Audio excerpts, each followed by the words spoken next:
దయచేసి మన అందరం కూడా ఈ సభా మర్యాదను కాపాడుకోవాల్సిన అవసరం ఉంది అధ్యక్ష. సభాపతిగా ఉన్న మిమ్మల్ని గౌరవించాల్సిన బాధ్యత కూడా ఈ సభలో ఉన్న ప్రతి సభ్యుడి పైన ఉంది అధ్యక్ష. ఈ సభ ప్రజాస్వామ్యానికి అత్యున్నతమైనటువంటి వ్యవహారాలు ప్రజల తరఫున మాట్లాడేటువంటి సభ అధ్యక్ష. ఇది ప్రజాస్వామ్యానికి దేవాలయం లాంటిది. ఇటువంటి ఉన్నతమైనటువంటి సభలో ఈ సభ నడపటానికి సభాపతిగా మీరు అక్కడ కూర్చొని ఈ సభలను నియంత్రిస్తూ ఆర్డర్లో పెడుతూ సభను నడిపేటువంటి పూర్తి సర్వ హక్కులు భారత రాజ్యాంగం మీకు కల్పించింది అధ్యక్ష.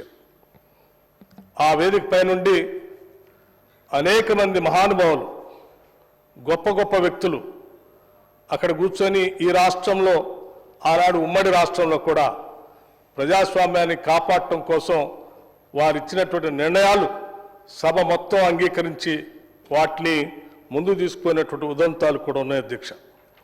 ఒకానొక సందర్భంలో ఆనాటి ఉమ్మడి సభలో కూడా ఒక సభ్యుడు బయట సభాపతి గారి గురించి ఒక మాట మాట్లాడినందుకు యావత్ సభ మొత్తం పార్టీలకు అతీతంగా ఒక నిర్ణయం తీసుకొని ఆ సభ్యుడిని పూర్తిగా సభ నుంచి రద్దు చేయటం కోసం ఎథిక్స్ కమిటీకి పంపించి నిర్ణయం కూడా చేసి సభ నుంచి పూర్తిగా రద్దు చేసినటువంటి దృష్టాంతాలు కూడా ఉన్నాయి అధ్యక్ష. అటువంటి నిర్ణయాలు అనేకం ఈ సభలో జరిగాయి. గతంలో ఆనాడు ప్రతిపక్ష సభ్యులుగా అవతల కూర్చున్నప్పుడు కోమటిరెడ్డి వెంకటరెడ్డి గారు, సంపత్ కుమార్ గారు అవతల కూర్చొని ఉన్నప్పుడు వారు ఏమి మాట్లాడకపోయినప్పటికి కూడా ఆనాటి ప్రభుత్వం ఒక నిర్ణయం తీసుకుని సభ నుంచి సంపూర్ణంగా రద్దు చేసింది అధ్యక్ష సభ్యత్వాన్ని. అట్లాగే ఈరోజు సభలో ఉన్నటువంటి అందరం కూడా ఈరోజు బడ్జెట్ పైన గవర్నర్ గారు నిన్న ఈ సభను జాయింట్స్ సభను ఉద్దేశించి మాట్లాడినటువంటి సందర్భంలో వారికి ధన్యవాదాలు చెప్పేటువంటి కార్యక్రమంలో చాలా ఉన్నతంగా, చాలా గొప్పగా వారికి ధన్యవాదాలు చెప్పాల్సింది పోయి అటువంటి గవర్నర్ గారిని కూడా అవమానపరచడమే కాకుండా చివరికి సభను నియంత్రించే మిమ్మల్ని కూడా ఒక రకమైనటువంటి ఏహ్య భావంతో మాట్లాడినటువంటి మాటలు చాలా బాధాకరం అధ్యక్ష. బాధ అనిపించాయని కూడా చెప్పడానికి ఎటువంటి సందేహం లేదు అధ్యక్ష. ఇందులో వారు మాట్లాడుతూ అధ్యక్ష వారు ఏమంటారు అధ్యక్ష,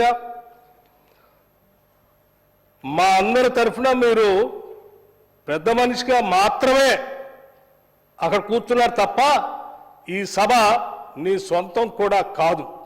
ఏంటి అధ్యక్ష ఇది? ఏమధ్యక్ష ఇది? ఈ సభ నీ సొంతం కూడా కాదు అని అంటే దాని అర్థం ఏంటి అధ్యక్ష? సరే పెద్ద మనిషిగా కూర్చో, పెద్ద మనిషిగా మాత్రమే అక్కడ కూర్చున్నా. ఏంటి మాత్రమే అంటే అధ్యక్ష అది ఏ సభాపతి స్థానంలో కూర్చున్న ప్రసాద్ రావు గారు సభాపతిగా మీకు కనపడట్లేదా? సభా స్థానంలో ఎవరు కూర్చున్నా సభాపతి. మీ మనసులో మీ రాజకీయ పార్టీకి మీకు ఒక రకమైనటువంటి ఏహభావం ఉండొచ్చు కొన్ని వర్గాల వల్ల. అంత మాత్రాన మీ భావాల్ని, మీ పార్టీ ఆలోచనల్ని మీ సభ్యుడి ద్వారా ఈరోజు సభాపతి స్థానంలో కూర్చున్న సభ్యుడి పైన ఆ రకంగా చులకనగా మాట్లాడటం ఇది ప్రజాస్వామ్యానికి, ఈ సమాజానికి అవమానకరం అధ్యక్ష. ఇది చాలా తప్పని పదే చెప్తూ మీకు సభలో ఉన్నటువంటి సభ్యులంతా ఇప్పుడు మాట్లాడుతుంటే కూడా అధ్యక్ష వాళ్ళు లేచి ఏమంటున్నారు, ఏ రూల్ తీసుకొని మీరు సభ్యులకు మాట్లాడటానికి అవకాశం ఇస్తున్నారు అధ్యక్ష? నేను చెప్తాను అధ్యక్ష రూల్ పొజిషన్. అధ్యక్ష Practice and Procedure of Parliament అమెండ్ కౌల్ అండ్ షగ్దర్ స్పీకర్ గారికి ఉన్నటువంటి విశేషమైనటువంటి అధికారాలు చాలా స్పష్టంగా ఒకసారి చెప్తున్నారు అధ్యక్ష. Speaker regulates the debates and proceedings of the house. He determines when a member should be called upon to speak and how long he be allowed to speak. He can also impose time limit on speeches whenever necessary. అధ్యక్ష, అది ఒకటే కాదు అధ్యక్ష, ఇంకా గౌరవ సభాపతి గారికి విశేషమైనటువంటి అధికారాలు కల్పించి సభను నడిపించడానికి ఈ ప్రజాస్వామ్యం బాబాసాహెబ్ అంబేద్కర్ గారు అందించినటువంటి భారత రాజ్యాంగం ప్రకారం ఇక్కడ గొప్ప నిర్ణయమైనటువంటి కార్యక్రమం బాధ్యతలు అప్పచెప్పి మీరు ఆ బాధ్యతను నిర్వర్తిస్తూ ఉంటే, ఆ బాధ్యతను నిర్వర్తించేటువంటి మిమ్మల్ని సభాపతిగా చూడకుండా ఇంకో రకంగా చూస్తూ మాట్లాడేటువంటి మాటలు నిజంగా ఈ సభనే కాదు సమాజం మొత్తాన్ని గాయపరిచే అధ్యక్ష. This is not correct. ఇది కాదు విధానం. మీ సభ్యుడు మాట్లాడింది మీ పార్టీ ఆలోచనది, మీ నాయకుడు కేసీఆర్ గారు ఆలోచన. ఇదేనా మీకు మొన్న లేజిస్లేటివ్ పార్టీ సమావేశం పెట్టి వారు మీ అందరికీ ఉద్బోధన చేసి పంపించింది? ఇటువంటి మాటలు మాట్లాడటానికైనా సభలో ఏం మర్యాద అయింది ఇది? ఒక సభాపతిని కూడా గౌరవించలేనటువంటి మీ సంస్కారం చూస్తూ ఉంటే చాలా బాధగా ఉంది. ప్రజాస్వామ్యాన్ని కూని చేస్తున్నట్టుగా ఉంది. కాబట్టి తప్పనిసరిగా ఈ సభ గౌరవాన్ని, ప్రజాస్వామ్యాన్ని కాపాడటం కోసం తప్పనిసరిగా కొన్ని కఠినమైన నిర్ణయాలు కూడా తీసుకోవాల్సినటువంటి అవసరం ఉందనే మేము భావిస్తా ఉన్నాం అధ్యక్ష.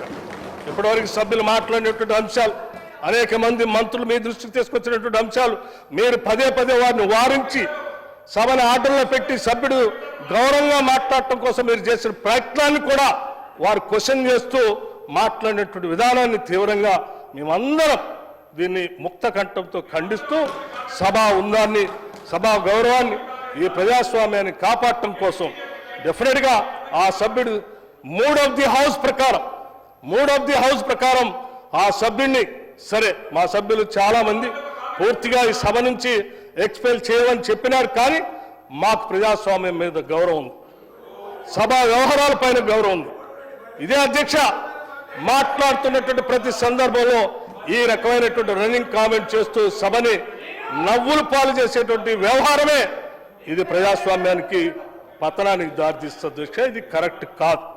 మీరు సర్కాసిజంతో లేకపోతే సభా నాయకుడినో లేకపోతే సభాపతి పైనో లేకపోతే మంత్రులు మాట్లాడుతున్నప్పుడు మాట్లాడుతూ ఏహియాలుగా మాట్లాడుకుంటూ పోవటం అనేది ఏ సభకి శోభను తీసుకొని రాదు, గౌరవాన్ని తీసుకొని రాదు. మనం అందరం ఈ సభ ఔన్నత్యాన్ని కాపాడాల్సిన బాధ్యత మనందరిపైన ఉంది అధ్యక్ష.